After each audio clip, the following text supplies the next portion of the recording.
Hello and welcome to From the Heart. I am your host, Bernita Jackson, and I am back with three of my new friends. We are talking about work like a woman. These are three African American female entrepreneurs here in our region, and they have some amazing stories to share with you. Let me introduce them. To my left is Zena. She is with ZW Design Inc. She designs clothing and uniforms and all types of branding. You're definitely going to want to hear her story. And next, my new friend in this beautiful blue is Pamela. She is an author and a developmental editor. If you have an interest in writing, if that's been your dream to get that book published, this is the lady you're going to want to hear from. And so also on my far right is Latanya. She is the young lady that is bringing us relaxation and entertainment. She is with Pop the Cork Wine Tours. Believe it or not, we have beautiful wineries here in the state of Georgia, and this is the lady that takes you to visit them. So I'd like for you all to welcome my new friends and join us for this conversation, Work Like a Woman. So, ladies, welcome, welcome. So glad you're here with me. And I'm excited to hear from female entrepreneurs. So I want you all to tell us a little bit about your business and kind of share your story, kind of give us the short, because we want to just enjoy and invite our listeners into our conversation. So Zena, tell me how you got started. Well, I got started by wanting to make apparel for myself because of being very petite when I was young, prior to high school. Mm-hmm. When I got ready to go to high school, the first class I signed up for was sewing. And I started making myself clothes in that class and learned to love it. And I started making clothes for everybody in the family, friends of family, concert goers, and so forth and so on. And I went on and on in the field and then on to design school and got my degree in fashion design and business. And I moved to Atlanta as soon as possible because I was hot in my heart for hot Atlanta. And once I moved here, I worked in the manufacturing business. And from there, I eventually realized that there were a lot of companies that could use my technical skills, which I was a pattern grader at the time, but I'm a pattern maker, pattern grader, and all of that. And I just help people develop their apparel lines. And that became a niche for doing a lot of companies that were either in the Buckhead, North Island, downtown Atlanta area, or whatever areas. And basically, I call it they put me in the basement with my sewing machine and never let me out because that's where the workroom is. Wonderful. What Zena didn't share with you, she has worked with our industry. You know, now the South, we are the Hollywood of the South here in Atlanta, and she has worked with many of our production companies and TV companies and movie companies. You will see her work. You may not have known it, but now you know. Pamela, tell us how you got started as an author. Well, my road to becoming an author was very long and very winding. I grew up with five sisters, so we were all doing fashion shows, but I wasn't into that.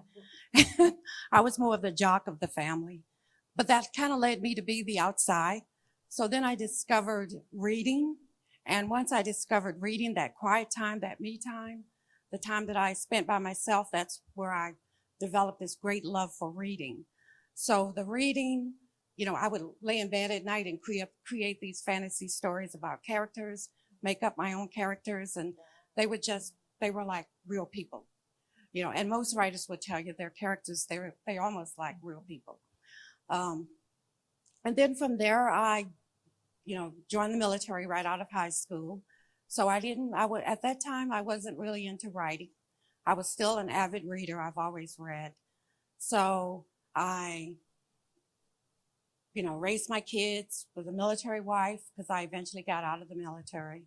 And then I was one day I took my son to a swim meet, and there was a lady there that was writing, and I said, "What are you doing?" And she told me, and I'm like, "Wow, that sounds exciting." So I started it, and next thing I know, I'm writing, and I caught the bug But I think it all starts from my love of reading. And so also Pam is a developmental editor. So for others who love to write, you bring your work to you and she helps you kind of birth your dream in words. Latonya, how'd you get started? Well, I've been on a long path. First of all, I was raised in Compton, California. And my grandmother, who was very forward thinking, sent me as a graduation present to Italy. And that was the first time, I mean, my eyes just opened to the whole world of vineyards and winemaking and just the whole process. And so that was my first exposure.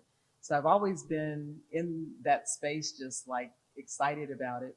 I actually had a long career in advertising with Yellow Pages, but always in the back of my mind, it was just that something about that whole winemaking, tasting, the whole process. And being a director in corporate America, you know, dinners and wine tasting and, you know, wine drinking was a part of, you know, being in that space. So I just continued on with that path, but always had that entrepreneurial spirit. But I stuck it out. I did the corporate thing. And once I was getting closer, you know, not closer to retirement, but further in my career, we moved to the Temecula Valley area where they had a wine country. So we were always taking family and friends there. And when they would, you know, come, someone had to be the designated driver. Mm-hmm. So one day, on a whim, I said, I'm going to put a tour together. I knew the winemakers in the Temecula area. And I rented a 50-passenger bus. Wow. I just put a package together. Friends and family sold out like that. Wow. It started off annually. The next year, 100 tickets sold, and then 150. I literally capped it off at 150. And we did those types of tours for 11 years. I was still working. My job transferred me to the Atlanta area 8 years ago. And my plan was to just come here, do 2 years, retire, go back home. And my husband, Chuck from Memphis, Tennessee, loves, you know, the South. So here we are still. Mm-hmm. But when I found out the Atlanta, Northern Georgia part here had a wine country and no one seemed to know about it, I actually took every weekend. Chuck and I would go visit wineries, actually meet the owners, the winemakers, and we started a successful business 6 years ago. March was 6 years. Amazing, amazing. So, ladies, I think, Latonya, you brought up something, the entrepreneurial spirit. That is a gift. Everybody doesn't possess that. So what was it about being kind of, you know, the creator of your own journey that appealed to you ladies? Well, as an author, being an author is like being part of a community. We always help each other. I'm a member of a critique group that's 5 other ladies. We get together and we critique each other's work. So, and other authors would approach me to help them to develop their stories. So I said, okay, well, let me see if I can turn this into a business. And I did, and that's how I ended up getting started with it. Amazing. What about you? Just that whole thing. I always said I felt like I was an entrepreneur trapped in corporate America. I'm glad I did put the time in though and retired. But it's just something being able to create something that you love to do and with that passion. Yes. And just you work. I probably work harder now than I ever did in my life, but it's something that I love doing. You know, just sharing with others. So. Wonderful. How did you catch that entrepreneurial spirit? Well, I didn't realize I had an entrepreneurial spirit until because I was just making clothes for people and people were paying me. Mm-hmm. And little did I know, once I got out of college and found out, oh, this is officially a business. Mm-hmm. I've been doing this for people all this time and didn't know. So once I knew, and then I sought after other companies, and that I just love the idea that many times a smaller company especially would have no idea how to go beyond the idea of their concepts. Mm-hmm. And for me, I was always one who loved numbers and loved computers and loved sewing. and putting it all together to help them go from ideation to manufacturing was Wow. something that I loved. So finding pieces of that was the custom areas, the costuming areas of film, TV, and theater. And so these different pockets were areas that I decided, let's find out what we can do with this pocket or that pocket. You know, a family member that's a minister asked me about making a custom robe and robes for his choir for his, I believe that was his first church that he got. And, you know, thank God with Reverend Dr. Carl Moore, he was so kind as to let me do that. And from there, I became a robe maker. So developing robes and offering that was another area. So just different avenues. And I always saw it when I first started sewing as it's something that everybody has to wear. You know, you need to put on some clothes. I mean, who knew body painting would come along and there would be other options. But basically, that was my logic, that I would never go without some type of work because people always have to wear clothes. So doing interiors and all of that jumped in also. So. A lot of times the best students don't make the best financial decisions. We work with a lot of medical residents. Typically, if we don't catch them in residency and we catch them after they've been in position for a couple of years, we find them that they've made a lot of bad financial decisions. On the flip side of that, we've seen that a lot of our entrepreneurs, they weren't necessarily the best students in school because they were more focused on trying to have a much broader knowledge base.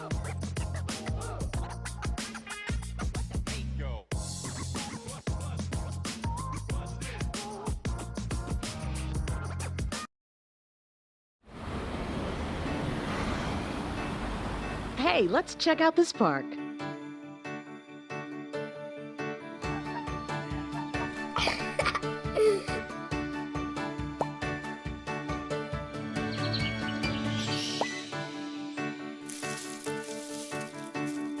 Oh, wow, that's really cool.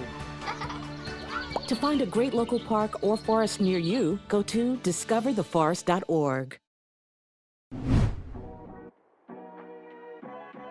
Why am I not married? It's like, if you're not married, something is wrong with you.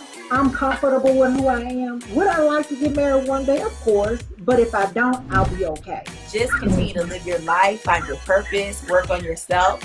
And I believe when it's the right time, you know, you'll cross paths with who you want to be with, find your path, live it, and just trust God to do the rest.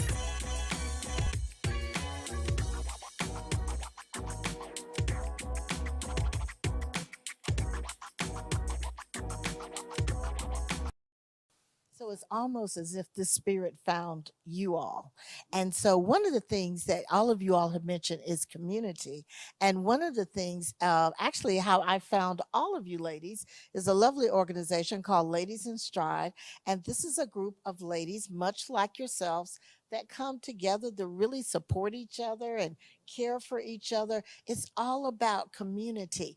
But as you look into your community, what would you tell a young entrepreneur? Latanya, if someone says, oh, that is just amazing what you do, I have all kinds of ideas, what would you share with someone that wanted to develop their dream?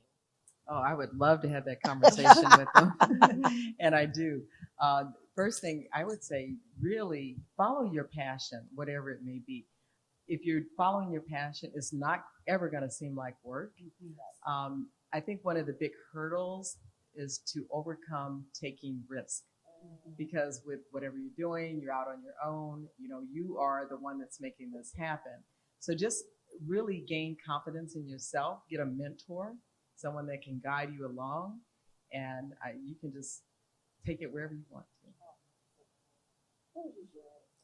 Well, definitely passion, follow your passion.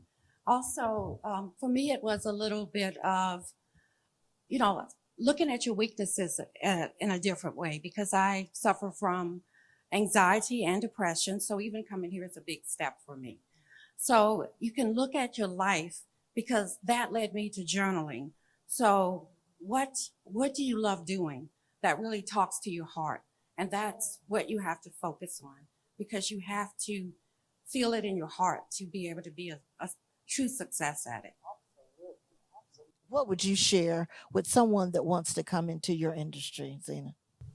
Well, fortunately, I've had the pleasure of teaching also. So I've taught at many of the local fashion design colleges, and that in and of itself put me in a position where people who were trying to find their niche, their direction for going into fashion or technical design or interiors, costumes in various areas, it was just perfect for me to be able to share in that area. And many of them had just such a dream. You know, some wanted a company, some wanted a business. And it was always just such a pleasure to talk to different ones who, you know, maybe some who had been interested in doing, say, bridal design, and seeing some of the avenues, talking through some of that with them, as well as some who were interested in the technical area. And the thing that I wanted to share the most was to be sure that you don't feel like it's a down step if you don't do the design side of it, because the technical is every bit as important as the design. There's the artistic as well as the technical. Absolutely. And many times the artistic will make you seem like you're settling for if you don't do the artistic.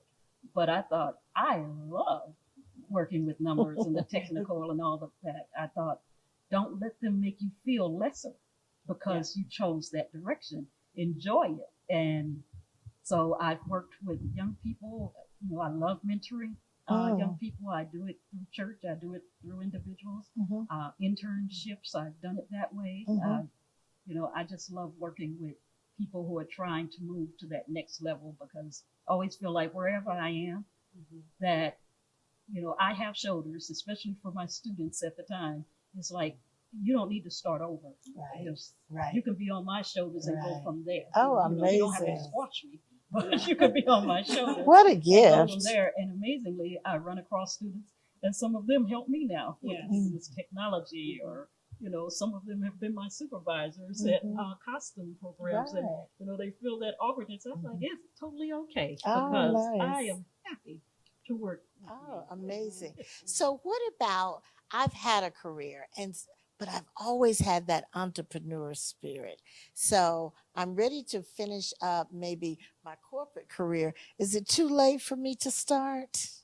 It is never too late. Never. It does not matter. It's just, if you have that passion and you're willing to put that time in, I mean, you can follow your dreams, and the rewards are just amazing. That is true. Yes. As a writer, we always have an inside joke that, you know, you can write until you have one foot in the grave. So you could be, you know, it's never ending. There's no such thing as a ticking time clock that's going to dictate, you know, whether something is over or not. You know, you decide that yourself. Atlanta metro area is just really fertile ground for business, and particularly for African American entrepreneurs. But one thing that happens in our community is legacy. So for many in other communities, there are second, third, fourth, 10th generations who are coming into their businesses, into their practices. What is your thought about legacy with your businesses and with your practice? That is a really good one. But having your family or whomever that is want to follow that passion may not be on the same page. But actually having that foundation and it's set up to be able to pass that on to family or friends is something that is really, really good.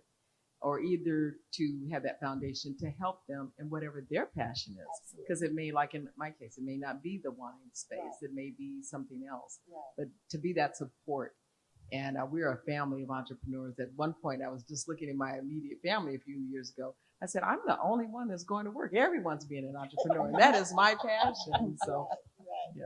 So. And Zena, I think you might echo that. We had an earlier conversation. And so what's your thought about legacy? Well, for me, I am very, very passionate about legacy, about financial wealth, about generational wealth, and that our young people, young family members, older family members, if necessary, understand that it's very, very important to try to pass it on. Now, as said, you may not be interested in fashion, but let's say, for instance, the way I have my business set up is something that hopefully that you could sell, you know, may be worth selling after a while, or others may be working at it and you, because they're on my board, you know, so you must always have your foot in, so to say. So I raised my kids even with participating in the process, because there was absolutely no reason for, say, them to be upstairs watching TV while I'm downstairs working. And, you know, we can all work at this. There's no reason for it, because I knew there was something valuable to be learned. If it's bookkeeping, having gone to school with other students that, you know, in college, they were the ones who could ace the accounting classes. Why? Because they had done books for their family's company. Sure. You know, as the rest of us struggled along that had no clue with any of it. So to me, that's a very, very important piece of the pie, you know, multiple streams of income, and just finding that niche and finding a way to share what you have to be next. Not everybody start over. Let's start over. Let's start over. Right.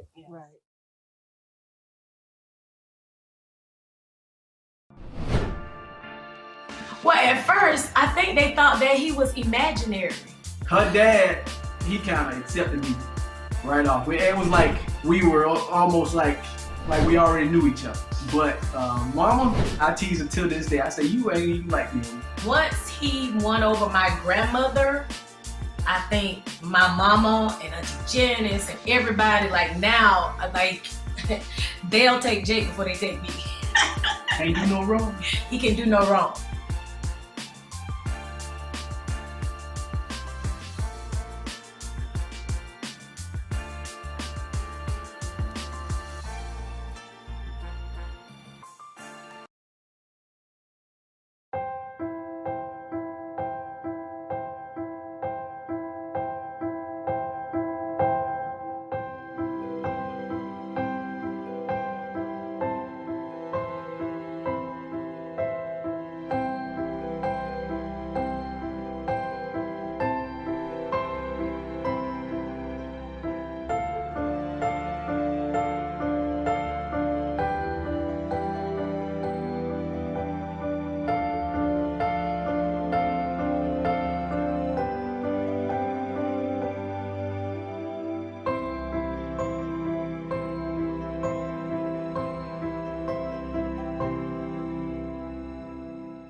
My manager, we didn't know nobody.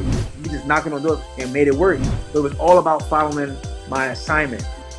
Looking on it now, because I understand what my assignment is, I was just following Christ as he led. You know what I'm saying? I always say you put Jesus Christ first, you'll never be last.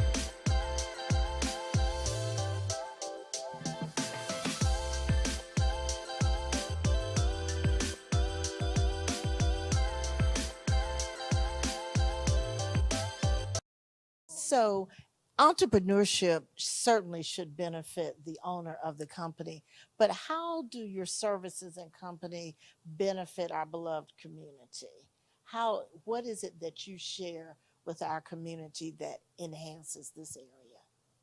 One thing that, and I've been thinking about this lately too, I'm so happy that we have been able to employ more people in our business, and it's growing every day. You know, I have, I don't call them drivers anymore. We call them tour guides. And they're actually, you know, explaining and having that passion. And some have come to our business as a driver, had no knowledge or anything about wine, have really taken it on to learn.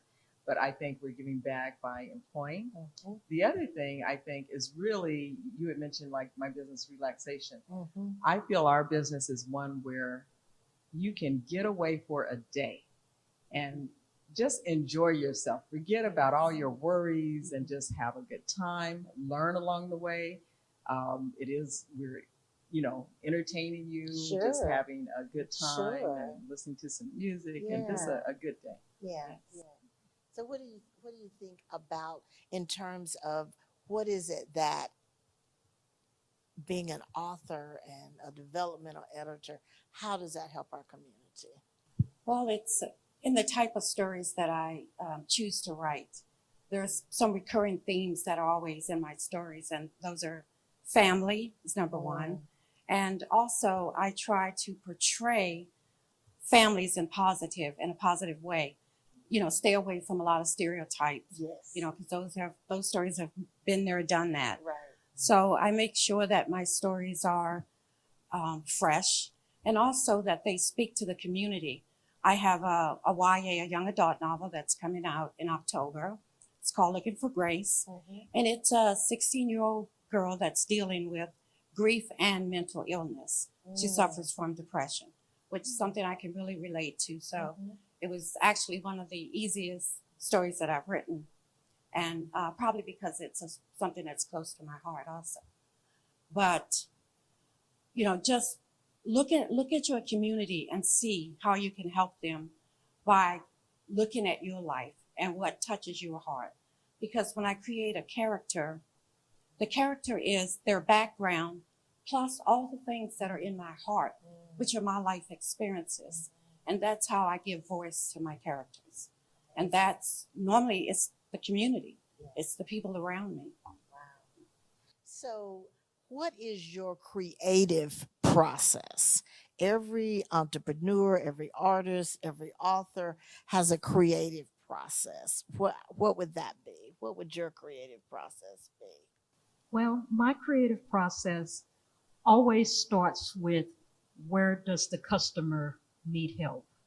And if my client needs help from beginning to end, as I tell them, even if you're doing stick figures, let's work our way from there, because we can help with the drawings, we can help with everything along the way, because they may have an idea. The idea may be a great idea, but unfortunately, them not knowing some of the basics of drawing or patterns or other things makes them feel that they can't do it. And my word is, well, that's what we're here for, is to help fill in with the parts you can't and to help you move along.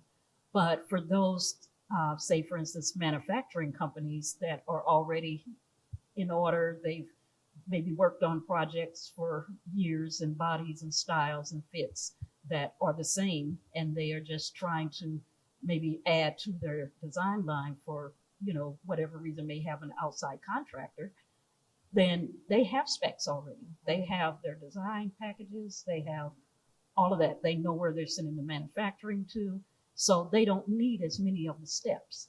So, and that's fine with me also, because I'll pick up from wherever it is that you need to start and try not to make you feel bad from having to start there, but also try to give you outlets of areas that you can go to if their shortcomings may be more challenging. Absolutely. Creative process. I enjoy that aspect of my business, and it's geared around customer service, the element of surprise. So many people that come on our wine tasting tours have never been on a wine, so they don't know what to expect. So I want to make sure at the end of the day, they are leaving with a smile on their face. They are happy. They were surprised that we celebrated their birthday, their anniversary, or whatever it is, or that you're moving or you're coming here to Atlanta for the first time. But just planning that day. And I love that day of the week when I'm actually putting those tours together, because I'm like matching, the people, the, tour guides. I mean, just the whole element of it, where we're going to go and visit, and just how are we going to surprise them along the way. And I always get that compliment. It's the attention to detail. Absolutely. And that's the creative part. Absolutely. And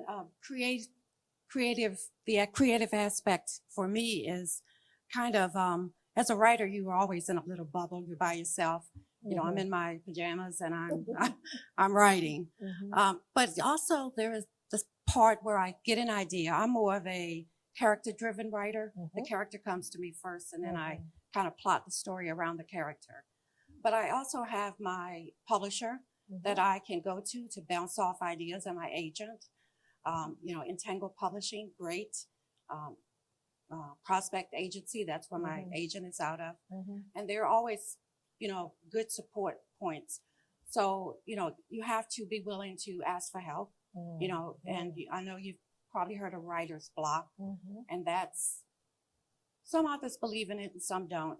I tend to call it writer's life block because of something happens in my life, then I'm stuck and I'm not writing. But just know that you can, for me as an author, I seek help when I need it, so that's part of my creative process. So we know that the African American dollar is massive, but usually less than 3% stay in our communities. And so what is your thought on dispelling the myths about businesses? Sometimes there's some negative myths about Black-owned businesses or Black-owned services. How would you dispel those myths? I think the more exposure to different types of businesses that people will try will really help that. But here in Atlanta, it's really so supportive. When people find out that we're African American, they're like, oh my goodness, we are surprised. We went to your website and saw your picture and we're in. So I think it's important for us to make sure that they had that experience. That was a good one. And they will come back and try other businesses. You mentioned exposure to other, different types of environments, and that's definitely true because mostly if you read a book or you watch TV, they portray, African Americans in a certain way. And that's why when I create stories, I try to flip that and definitely don't rely on stereotypes to create the story, just have normal day to day. This is how, we live. We have problems like everyone else, so just trying to present the Black family or any type of family. Because my family is a mixed family. I'm interracially married. And so it's, trying to even portray that in a positive light. So, it's just taking the stereotypes that people see every day on TV and showing a different side to it. So I think that that's, one way that I can contribute to dispelling this, especially in African American. You see the drug dealers on TV, you see the guns, you see all this negative stuff. So I just try to make everything positive. So Zena, how would you dispel the myth as we begin to wrap up our conversation? Okay. Well, for me, that is a area that I guess you could say it's real personal because one of the things that, sadly, I guess you could say, I remember a family member saying, an older family member, is that it was always, oh gosh, I can't use, our people because they just won't act right. And as I was growing up and had my own business, and I said, well, I'm a Black-owned business. Are you saying that you wouldn't want to use me? So trying to be as professional as I can. The nature of my personality is what I've been told in doing market research is something that people are very comfortable working with me because I had to ask the question of many clients from my past is why me versus somebody else? I could do it. And they were like, you teach a lot. I always learn something with you and you're so personable and you're so this, that, or the other, and you're professional in your head. And so in my head, I am not the first nor the last person to try to be professional. Absolutely. I know many people. And so just as we go to a store or something, and maybe that store, you get mad at that store and you go, I don't want to go to that store, and you go to another one that may be of the same culture that owns it. You may have to find a different company that works for you, but we are out there and there is absolutely no reason to not give us support. At least give us a try, but don't give us a try always as the last resort. Yes. Or give us that kind of evil eye try, like I'm gonna try you, but I'm gonna watch Yeah. you like a hawk for every single thing and try to micromanage your world. But I've been very blessed, and even one of the first things that one of my alumni that I spoke with when I first moved here, because I had a list of all the alumni and went to talk to them, and one of the things that it was an older white lady that I was speaking with, and she, you know, she told me, she was like, now, you know, you won't be able to get any white clients that, you know, and I thought, oh, bless your heart. Yes, I can. And furthermore, I already am. Yeah, and, and it doesn't matter to me, you know, Yes. with culture, but at Sure. the same time, I do appreciate my culture. So therefore, things like developing apparel that for the Black fit was Right. very important to me. So developing some jeans, for instance, that a company eventually bought out the company that I built that fit around for the Black curvy woman. And, you know, they took it to another level. Absolutely, you know, absolutely. But basically, turns out that's my little jean. Absolutely. You know? Amazing. I wanted to add something here, Mm-hmm. and we're in the perfect time now with social media. Yes. You know, it can be good or bad, but social media can do just great things for your business. Because the first thing people are doing now, I saw your reviews. Absolutely. And they were 5-star. Absolutely. So you want to make sure you're doing everything you can, and you're going to have some hiccups, but address those issues and just, you know, do great customer service. Absolutely. Absolutely. Well, thank you, ladies, for joining me. Work Like a Woman. You have met three of my very new friends. This is Zena with Z&W Designs. This is Pamela. She is an author and a developmental editor. And this is LaTanya with Pop the Cork Wine Tours. Can't wait to go to North Georgia. And so I want to thank each of you. This has been such a wonderful conversation. Thank you for joining us. And remember, all the issues of life are from the heart. I am your host, Bernita Jackson, and we are so glad you had this conversation with us.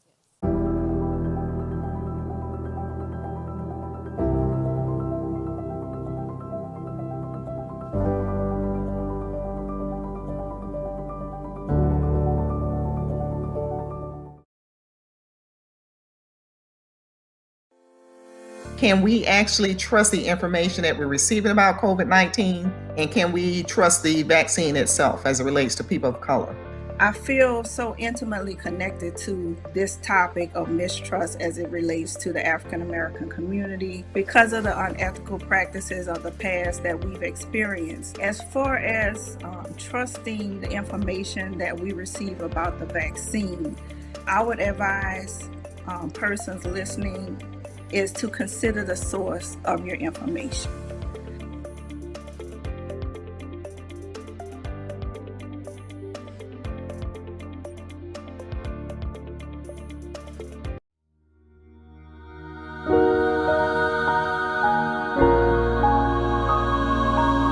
Thank you.